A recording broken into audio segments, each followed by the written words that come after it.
Plus, this is Mike Osborne. I'm recording in Gilbert, Arizona. It's nice to talk to you all today. All right.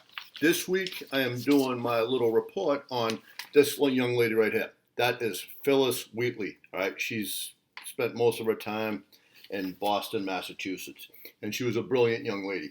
All right. Phyllis came from Africa as a slave. She got caught when she was 8 years old.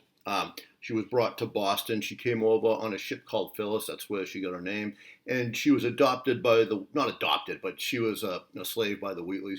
But the way they treated her kind of felt like an adoption because they did educate the young lady. She learned how to read the Bible, most importantly, Greek, Latin classics, and all things like that. And she became very intelligent young lady. As she was going through life, she learned how to write poems, and she became very good at it. And some of the poems she wrote had a lot to do with slavery, and sometimes it might have a dual purpose where if a colonist was reading it, they were thinking about America, but really it's about slavery. And I'm going to read one of you to them right here. All right, this is a poem that she wrote it's called To the Right and Honorable William, Earl of Dartmouth, because it was a letter she wrote to this gentleman. She had met him when she was in London. And this guy was a good friend of George Whitefield, who's from the fame of the Great Awakening. But Whitefield was also an abolitionist, and I guess Wheatley was hoping that this guy would also be an abolitionist and he'd take pains to help out the African Americans and the slaves in America because they hadn't been treated so well before by the people in England, at least according to Wheatley, and she was right. But here is the poem. It says, "No more America in mournful strain, of wrongs and grievance undressed complain. No longer shalt thou dread the iron chain, which wanton tyranny with lawless hand had made and with it meant enslave the land. Should you, my lord, while you peruse my song, wonder from whence my love of freedom sprung, whence flow these wishes for common good, by failing hearts alone best understood. I, young in life, by seeing cruel fate, was snatched from Africa's fancy happy seat. What pangs excruciating must molest, what sorrow labor in my parents' breast.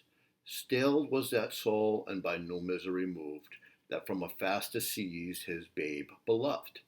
Such my case, and can I then but pray, others may never feel the tyrannic sway." All right, others may never feel the tyrannic sway. All right, this is definitely some powerful stuff. It's definitely about slavery, but some people might read it and think it's about America. No more America in mournful strain. But then she goes, with grievance, undressed complaint. I mean, the Stamp Act, they definitely grieved the Stamp Act. Slavery, no one's complaining about that. No one with a voice anyways. All right. She does mention iron chain, and she compares that to what England was putting on America. But you can see that the pains that the slave felt was much worse than the tyranny felt by the colonist. All right. And then some of the things that really, pull at the heartstrings, like labor in my parents' breast when she was seized from them, that definitely is going to affect a lot of people. His blood believed. And then she ends it with, others may feel the tyrannic sway. Never feel the tyrannic sway. So that is good. And then she shows empathy towards America and believes that they shouldn't be going through what they're going through. But she wants those people to take a look at what she's going through, and especially what she probably doesn't even know what's happened in the South at this point. Well, it wasn't as bad as it was then. All right, so that's a great poem. She got a lot of acclaim, but not all the founding fathers really felt that she was doing that great. One in particular, Mr. Thomas Jefferson, said this about it, and he said it in his letters on his notes to Virginia. All right, said, "Religion indeed had produced a Phyllis Wheatley," all right, because she was religious. Whitefield went to church, learned to read the Bible, but it could not produce a poet.